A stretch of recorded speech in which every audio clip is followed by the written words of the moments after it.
तर आज आपण बघणार आहोत हिंदी ग्रामरमधलं वाक्य। नीचे की गई बातचीत को ध्यान से पढ़िए। चलोगे तुम मेरे मेला साथ घूमने, खाऊंगा हाँ आईस्क्रीम वहाँ में। ह्याच्यावरून काही कळतं आहे का? नाही। म्हणजे वाक्याची रचना बरोबर आहे का? वाक्य उल्टा पुल्टा है। बरोबर। ऊपर दिए गए वाक्य पढ़कर आप उसे समझने में असफल भी हुए होंगे, किंतु इन्हीं शब्दों को यदि हम उचित क्रम से रख दें तो इस बातचीत को समझना उतना ही सरल हो जाएगा। जैसे तुम मेरे साथ मेला घूमने चलोगे? हाँ, मैं वहाँ आइसक्रीम भी खाऊंगा।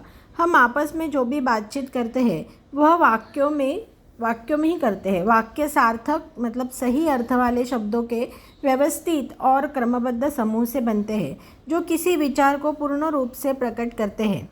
म्हणजे काय? अर्थ प्रकट करने वाले सार्थक शब्दों के व्यवस्थित समूह को वाक्य कहते हैं। तर वाक्यामध्ये काय काय असतं? उद्देश्य असतं आणि विधेय असतं। मग उद्देश्य म्हणजे काय? वाक्य में जिसके बारे में कुछ कहा जाता है वो उद्देश्य कहलाता है। इसके अंतर्गत मुख्यतः कर्ता आता है। म्हणजे भाई किताब पढ़ रहे हैं। कौन किताब पढ़ रहा है? भाई किताब पढ़ रहा है। मग तो काय आहे? उद्देश्य आहे। म्हणजे he is the main driving करता है तो। कळलं? आणि विधेय म्हणजे काय? उद्देश्य के विषय में जो कुछ कहा जाता है वह विधेय कहलाता है।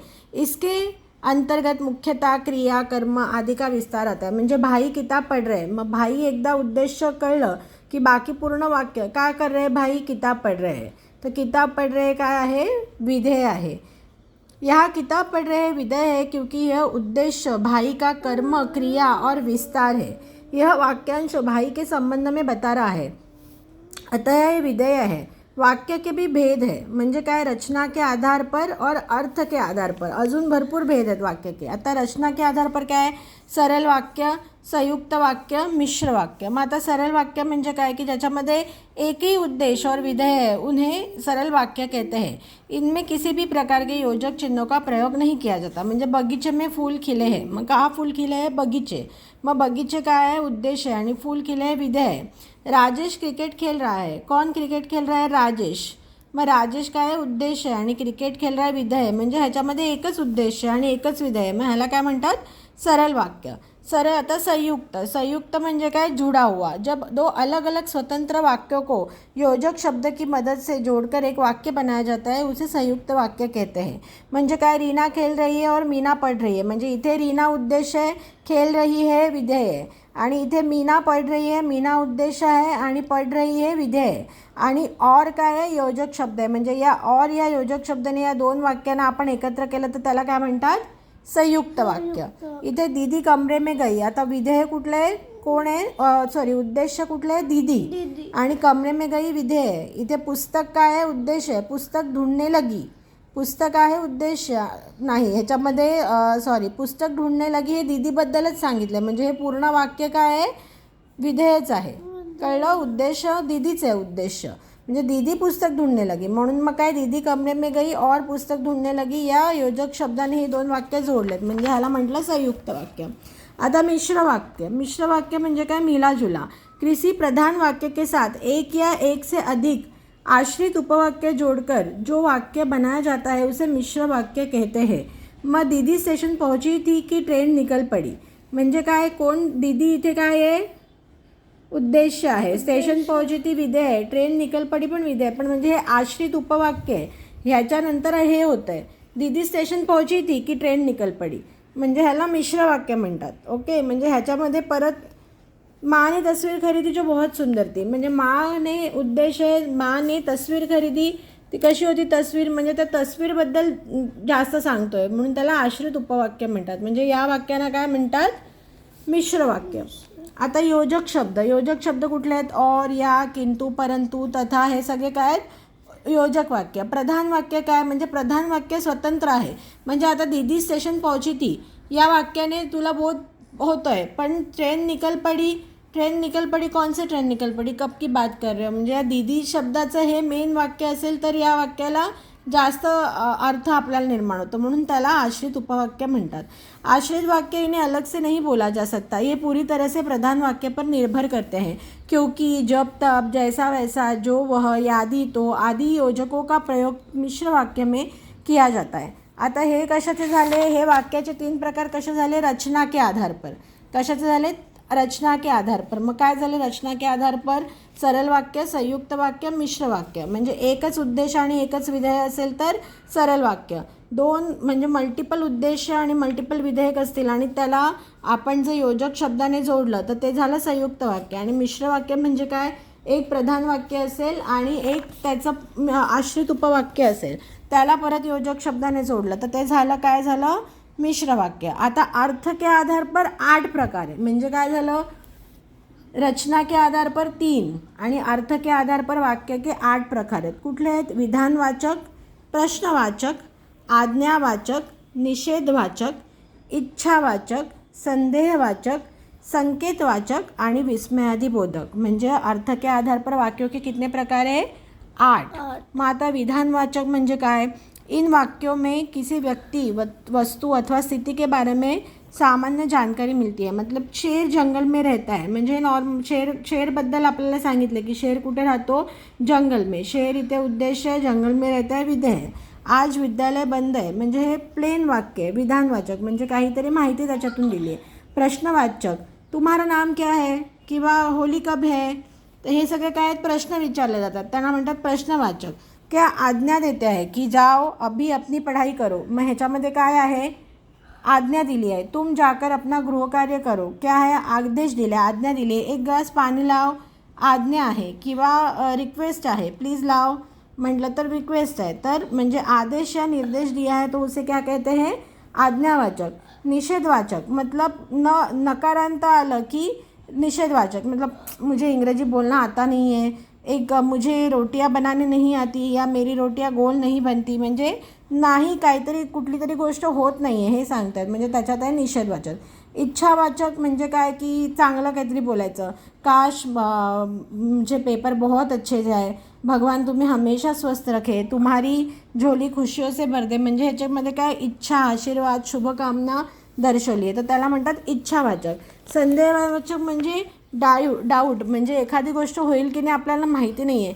शायद आज बारिश नहीं होगी, शायद कल स्कूल को छुट्टी मिळेगी. म्हणजे ह्याच्यामध्ये कन्फर्म माहिती आहे का मिळेल का सुट्टी किंवा बारिश होईल का नाही, म्हणून त्याला म्हणतात संदेहवाचक. संकेतवाचक म्हणजे ये वाक्य किसी भी कार्य की सफलता या असफलता की ओर संकेत करता है.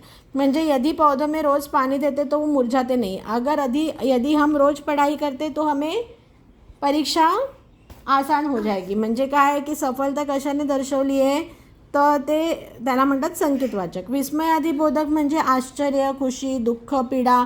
शाबाश तुमने तो आज खेल में कमाल कर दी, शाबाश तुमने बहुत अच्छे मार्क लाए, छी कितनी गंदगी है यहाँ पे. हे सगळे काय आहे? विस्मयादिबोधक वाक्य. मग आता परत काय झालं? वाक्याचे रचनेनुसार आणि अर्थानुसार वेगवेगळे प्रकार पडतात. रचनेनुसारचे 3 प्रकार आपण बघितले, सरल वाक्य, संयुक्त वाक्य, मिश्र वाक्य. आणि अर्थानुसारचे बघितले विधानवाचक, प्रश्नवाचक, आज्ञावाचक, निषेधवाचक, इच्छावाचक, संदेहवाचक, संकेतवाचक आणि विस्मयादिबोधक वाक्य.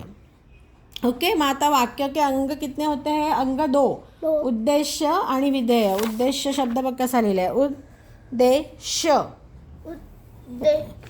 हे विचारतील उद्देश्य कुठल्या वाक्यातलं, विधेय कुठलं आहे. मग आता ह्याच्यामध्ये आपल्याला सांगायचं की उद्देश्य आणि विधेय कुठले.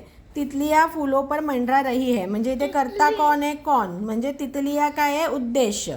आणि फूलों पर मंडरा रही है काय आहे? विधेय आहे. दिनेश ने बाजार से सब्जी लाई. किसने सब्जी लाई? कोण आहे? करता कोण आहे? दिनेश. मग दिनेश काय आहे? उद्देश्य आहे. आणि दिनेश ने उद्देश्य आहे. बाजार से सब्जी लाई काय आहे? विधेय आहे. सुधीर बगीचे से फूल तोड़ लाया. कौन फूल तोड़ लाया? सुधीर काय आहे? सुधीर उद्देश्य आहे आणि बगीचे से फूल तोड़ लाया विधेय आहे. रोहित घुड़सवारी कर रहा है. कौन कर रहा है? रोहित. सो रोहित उद्देश्य आणि घुड़सवारी कर रहा है विधेय आहे. आता रचना के आधार पर निम्नलिखित वाक्यों के भेद कीजिए. मैं घर जाऊंगा और आराम करूंगा. आता काय म्हणजे काय? मी घरी जाईन आणि मी आराम करेन. म्हणजे मैं इथे उद्देश्य आणि घर जाऊंगा आणि आराम करूंगा हे 2 काय? विधेय आणि त्याला योजक शब्दाने जोडलं आहे म्हणून हे काय येणार? संयुक्त वाक्य. संयुक्त वाक्य. मेरे जूते कहाँ है जो दिल्ली से लाए थे. आता हे जूते कहाँ है मेन वाक्य आहे आणि जो दिल्ली से लाए थे हे उपवाक्य, आश्रित उपवाक्य. म्हणून मेरे जूते कहाँ है जो दिल्ली से लाए थे हे काय येणार? मिश्र वाक्य येणार. काय येणार? मिश्र वाक्य. किशोर चित्र बना रहा है. आता हे नॉर्मल वाक्य आहे. एक किशोर विधेय उद्देश्य आहे, चित्र बना रहा है. हां, सरल वाक्य आहे, म्हणून ह्याला काय म्हणायचं? सरल वाक्य. आता अर्थ के आधार पर वाक्यों के भेद लिखिए. शायद वो ऑफिस चला गया होगा म्हणजे नक्की माहिती आहे का? कदाचित गेला असेल म्हणजे हे काय आहे? संदेहवाचक. वाह कितना खूबसूरत दृश्य आहे म्हणजे हे काय येणार? विस्मयादिबोधक. कल तुम कहाँ गए थे म्हणजे हे काय? प्रश्नवाचक आहे. तुम नित्य अभ्यास नहीं कर रहे हो म्हणजे नाही आलं म्हणजे काय आलं? निषेधवाचक आलं. कळलं? असे तुम्हाला बघू तुमचं वर्कशीट आण. आता ह्याच्यामध्ये बघ, वाक्य में उद्देश को रेखांकित कीजिए. शोभना फुटबॉल खेळती आहे. याच्यामध्ये उद्देश कुठला आहे? शोभना. आणि फुटबॉल खेळती है काय? विधेय आहे. मेरे लिए तो सब कुछ आसान है. मग किसके लिए आसान है? मेरे लिए. म्हणजे मेरे हे काय आहे? उद्देश आहे. आणि मेरे लिए पूर्ण उद्देश आहे. तो सब कुछ आसान है हे काय येणार? विधेय येणार. अच्छे बालक रोज पढ़ते हैं. कौन रोज पढ़ते हैं? अच्छे बालक उद्देश है आणि रोज पढ़ते हैं विधेय. राम ने रावण को मारा. राम ने रावण उद्देश है. रावण को मारा विधेय. मेरी बहन राधा आज विदेश जाएगी. मग आता इथे मेरी बहन राधा पूर्ण काय येणार? उद्देश येणार. कोण विदेश जाएगी? मेरी बहन राधा म्हणजे करता आहे मेरी बहन राधा. रावण विदेश नाही. कोणी मारलं? राम. इथे करता राम आहे.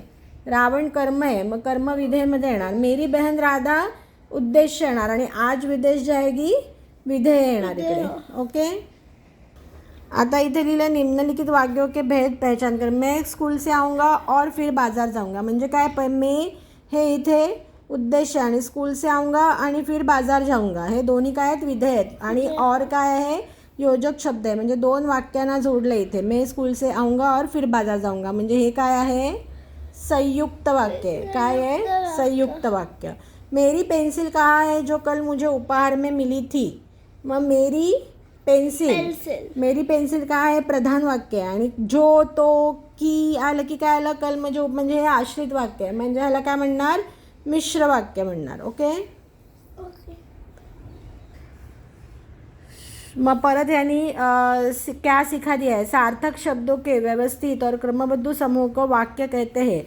उद्देश्य और विधेय वाक्य के दो अंग है. वाक्य के दो प्रकार है. रचना के आधार पर, अर्थ के आधार पर. रचना के आधार पर 3 भेद, सरल, संयुक्त और मिश्र. और अर्थ के आधार पर 8 भेद, विधानवाचक, प्रश्नवाचक, आज्ञावाचक, निषेधवाचक, इच्छावाचक, संदेहवाचक, संकेतवाचक तथा विस्मयादिबोधक वाक्य.